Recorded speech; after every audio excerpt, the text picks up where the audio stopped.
नमस्कार, मेरा नाम है आचार्य वंदना वार्ष्णेय और आज मैं आप लोगों के समक्ष एक और इंटेलेक्चुअल की मुद्दे लेकर के उपस्थित हुई हूँ। ये इंटेलेक्चुअल नोबेल पुरस्कार विजेता रहे हैं। इन्होंने बहुत ही अच्छे अच्छे काम करे हैं, देश के लिए सराहनीय काम किए हैं। इन्होंने साहित्य के क्षेत्र में धूम मचा रखी थी। इन्होंने कविताएं लिखी हैं, ड्रामा लिखा है, साहित्य लिखा है, फिलोसफर ये बहुत अच्छे रहे हैं। देश के लिए इन्होंने काम किया है। टिपिकल एजुकेशन सिस्टम को लाने का काम इन्होंने करा है। इनकी बहुत इच्छा थी कि इंडिया के अंदर दोबारा से टिपिकल एजुकेशन सिस्टम को शामिल किया जाए, जैसे कि गुरु शिष्य परंपरा को, जो बहुत समय पहले अंग्रेज़ों के आने के कारण से लुप्त हो गई थी। उससे पहले भी काफ़ी हमारे देश में आए थे और उनके कारण ये शिष्य और गुरु की जो परंपरा थी वो धीरे धीरे लुप्त होती जा रही थी। नेचर से कनेक्ट होकर के कैसे पढ़ा जाता है, उस शिक्षा को ये वापस अपने देश में लाना चाहते थे और इसके लिए उन्होंने बहुत काम किए थे। ये एक बहुत बड़े संत की उपाधि भी इन्हें मिली थी। इन्होंने हमारे देश का नेशनल एंथम लिखा है और हमारे ही देश का नहीं, बांग्लादेश का भी नेशनल एंथम लिखा है। तो चलिए आज हम देखते हैं रविंद्रनाथ टैगोर जी की ये जन्मपत्री। देखिए, रविंद्रनाथ टैगोर जी की इस जन्मपत्री में हम देखते हैं कि लगन का जो स्वामी है वो गुरुदेव बनते हैं। गुरु ज्ञान के और विजडम के, भक्ति भाव के बहुत बड़े कारक माने जाते हैं, जो सोच विचारी के, प्रोफेशनल के भाव में उच्च के होकर के स्थित हैं। लगन का स्वामी 5th हाउस में गया और वहाँ पे जाकर के आपका जन्म हुआ और आपने एक दिव्य आत्मा के रूप में जन्म लिया और बहुत ही सराहनीय काम किए। इन्होंने सराहनीय काम इसलिए भी किए क्योंकि गुरुदेव जो है मेन लगन में लग्नेश तो बनते ही हैं, साथ में 10th लॉर्ड भी बनते हैं। तो जब आपका काम उच्चता में आ जाएगा तो आप देश में और विदेश में मान्य होंगे। आगे हम चलते हैं तो हमने ये पाया रविंद्रनाथ टैगोर जी ने एक हाई क्लास फैमिली में जन्म लिया था। इनकी जो फैमिली थी वो बहुत रिच फैमिली में इन्होंने जन्म लिया था और इनके फादर बहुत रिच थे।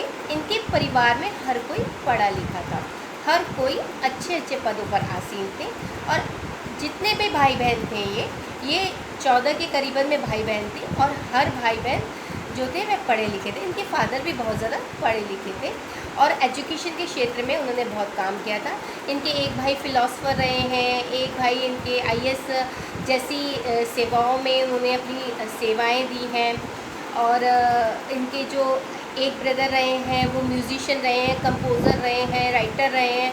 रविंद्रनाथ टैगोर जी ने भी बहुत सारी कविताएँ लिखी हैं, बहुत सारा ड्रामा लिखा है, प्ले इन्होंने लिखा है और उन प्ले में अपने भागीदारी भी दी है, मतलब इन्होंने उन प्ले को किया भी है, उसमें रोल भी निभाया है। हम देखते हैं कि रविंद्रनाथ जी के 2nd हाउस में सूर्य बुध शुक्र की युति है। देखिए, जो सूर्य बुध शुक्र की युति हो, गुरु बुध शुक्र की युति हो, ये जो युतियाँ होती हैं ये सारस्वती योग का निर्माण कर देती हैं। तो देखिए, इनके 2nd हाउस में जो इनका बोलने का भाव है उस भाव में इनकी सरस्वती योग का निर्माण हुआ है।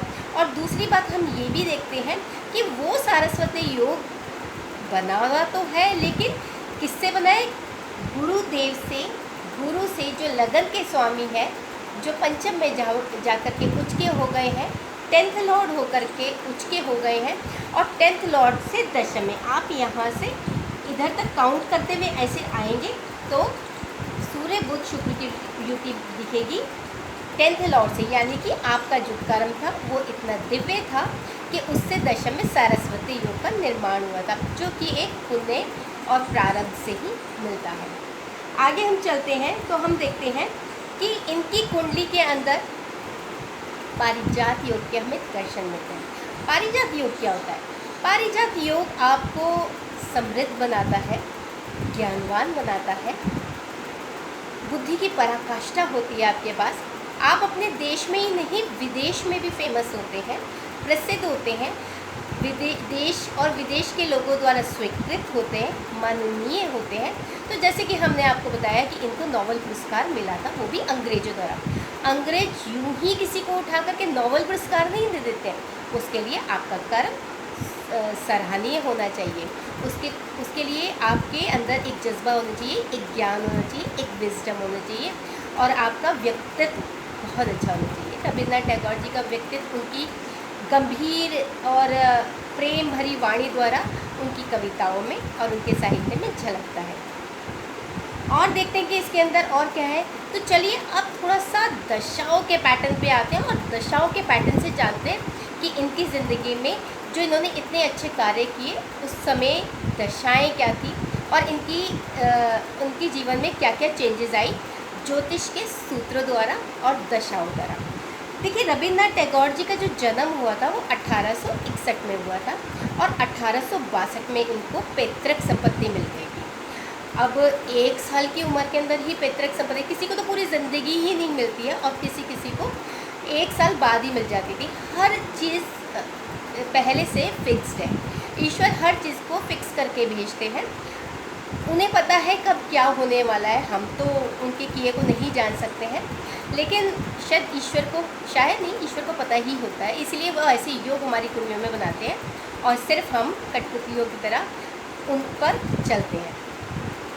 1862 में इन्हें पैतृक संपत्ति मिली थी, उसका उपयोग इन्होंने बहुत बाद में किया, उसका भी एक रीज़न था कि वो क्यों मिली थी। तो उस समय जो इनकी दशा थी, इनका दशा बुध की महादशा में हुआ था और इनको जन्म के समय बुध की महादशा मिली थी। देखिए, 4th लॉर्ड और 7th लॉर्ड उच्च के सूर्य के साथ 2nd हाउस में जाकर के स्थित है।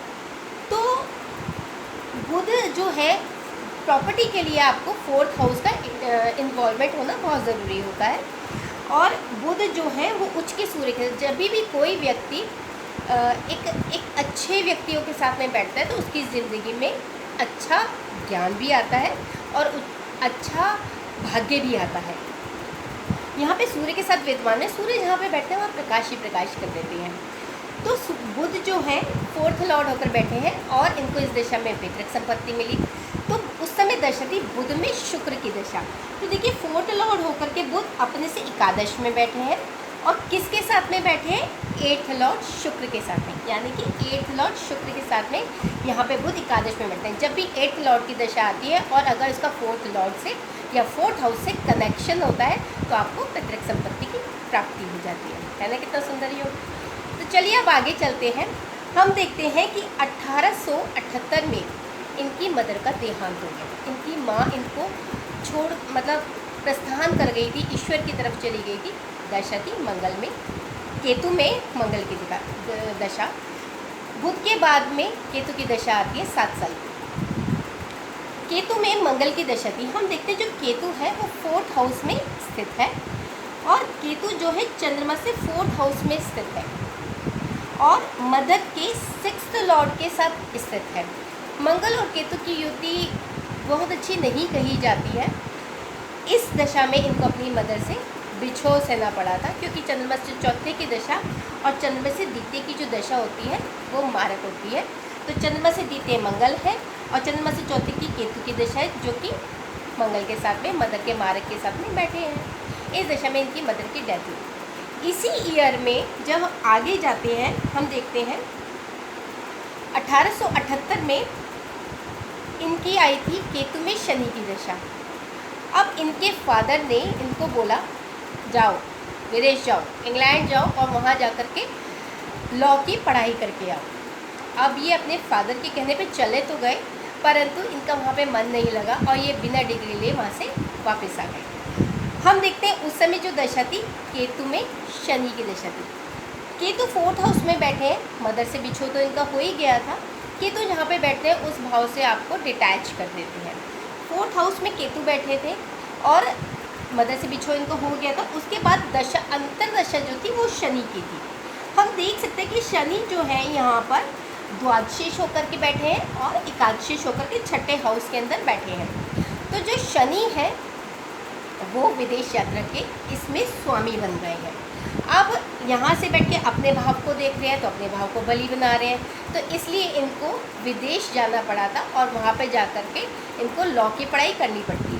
शनि हो गए और सूर्य हो गए, 9th लॉर्ड का इफ़ेक्ट आ जाए या 10th लॉर्ड का इफ़ेक्ट आ जाए, ऐसे करके आ जाता है, एकादश भाव का इफ़ेक्ट आ जाता है, तो व्यक्ति लॉ की पढ़ाई करते हैं।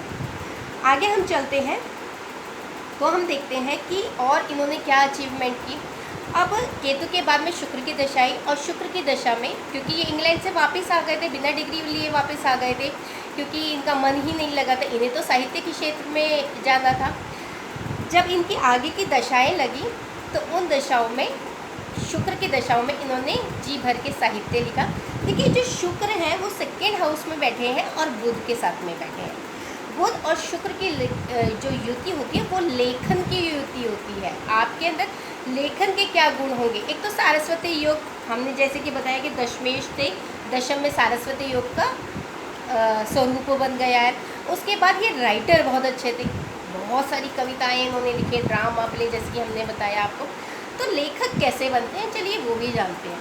तो देखिए जब भी 10th लॉर्ड और 5th लॉर्ड का म्यूचुअल एस्पेक्ट हो या 10th लॉर्ड 5th लॉर्ड को देखें तो वह आपको लेखक का कॉम्बिनेशन देते हैं या लेखक की एक सोच देते हैं, समझ, क्योंकि 5th हाउस जो होता है वो प्रोफेशनल बुद्धि का होता है और 10th हमारा कर्म होता है, तो इसलिए हमारे अंदर लेखक जैसे गुण आते हैं। चलिए आगे चलते हैं तो अब देखते हैं इन्होंने और क्या क्या अच्छे कार्य करे।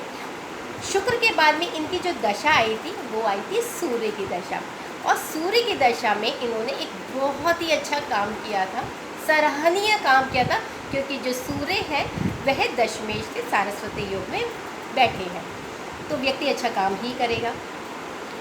देखिए 1901 के अंदर इन्होंने एक आश्रम खोला था, उसमें इनकी पत्नी ने भी इनको योगदान दिया था। 1901 में जो आश्रम खोला गया था उसका नाम इन्होंने रखा था टिपिकल इंडियन एजुकेशन सिस्टम। जैसे कि हमने आपको पहले बताया कि ये हमारे देश में जो एक परंपरा, गुरु शिष्य वाली जो परंपरा थी वो खो गई थी, उसको ये वापस लाना चाहते थे। लेकिन कभी भी कोई भी कार्य होता है उसके लिए दशाओं का और ट्रांजिट का होना बेहद आवश्यक होता है। तो उस समय जब इन्होंने ये 1901 में जो ये आश्रम खोला था, उस समय गुरु और सूर्य इनकी दशाएं थी, यानी कि सूर्य में बृहस्पति की दशा, सूर्य भी उच्च के बैठे हैं और बृहस्पति भी उच्च के बैठे हैं, और इस समय तो व्यक्ति सराहनीय काम करेंगे ही। तो इस दशा में इन्होंने एक आश्रम खोलता है, लेकिन हम उसमें देखते हैं कि आश्रम का भाव तो द्वादश का भाव होता है, उसका तो कहीं भी इन्वॉल्वमेंट आ नहीं रहा है। तो इसलिए तब हमने ट्रांजिट में जा कर के जाना कि उस समय जो शनि थे और गुरु थे वो 10th हाउस में ट्रांजिट कर रहे थे। अब देखिए कोई भी काम होता है तो वह दशा के और ट्रांजिट के मिलन से होता है, उन दोनों की भागीदारी से होता है। तो उस समय जो ट्रांजिट था वो इनके दशम हाउस में था, तो दशम हाउस के अंदर गुरु, दशा तो थी ही, गुरु दशमेश दशम के अंदर थे और किसके साथ थे? आश्रम के स्वामी के साथ थे। तो इसलिए शनि देव काल होते हैं और गुरु आशीर्वाद देते हैं, और अगर दशाएं भी आपकी अच्छी चल रही होती हैं तो उस काम को एक सुनियोजित ढंग से, एक खूबसूरत ढंग से प्रस्तुत कर दिया जाता है, जो इनकी कुंडली के अंदर साफ दिखता है। आगे हम चलते हैं तो हम एक और चीज़ बहुत ही खूबसूरत पाते हैं। अब आपको जो मैंने पारिजात योग बताया उसके इतने खूबसूरत जो चित्रण किया गया था उसका फलीभूत होने का समय आ गया। आगे हमने देखते हैं आश्रम खोलने के बाद में 1913 के अंदर इन्होंने क्या उपाधि इनको मिली? भारत रत्न की, यानी कि नोबेल पुरस्कार की उपाधि से इनको नवाजा गया। दशा थी चंद्र में शुक्र की दशा थी। अब हम देखते हैं कि चंद्र लगन में बैठे हैं और ये चंद्र बली है, लगन में बैठ के बली है, क्योंकि चंद्र से 2nd हाउस में सूर्य बुध शुक्र है। तो चंद्र से 2nd हाउस में सूर्य बुध शुक्र बली अवस्था में 2nd हाउस में सूर्य उच्च के बैठे हैं, और पारिजात योग जो कि चंद्र से और गुरु से बन रहा है उसमें ये चंद्र विद्यमान है इसमें, इसलिए इनको चंद्र में शुक्र की दशा में नोबेल पुरस्कार की प्राप्ति हुई थी। तो देखिए पारिजात योग ने कितना खूबसूरत एक अपना चित्रण दिया है कि अगर वह किसी की कुंडली में बनता है तो उसको कितना सम्मान प्राप्त होता है। वह व्यक्ति अपने ही देश के लोगों द्वारा नहीं, बाहर विदेश में भी माननीय होता है, स्वीकृत होता है। तो जैसे कि हमने आपको बताया कि इन्हें ब्रिटिश सरकार के द्वारा नोबेल पुरस्कार की प्राप्ति हुई। आपको ये वीडियो कैसा लगा प्लीज़ कमेंट करके हमें ज़रूर बताइएगा और मुझे थोड़ा आशीर्वाद दीजिएगा कि आगे ऐसी ही मैं अच्छी इंटेलेक्चुअल की पत्री आपके आगे लेकर के आती रहूँ। मेरा चैनल सब्सक्राइब करना ना भूलिएगा। नमस्ते।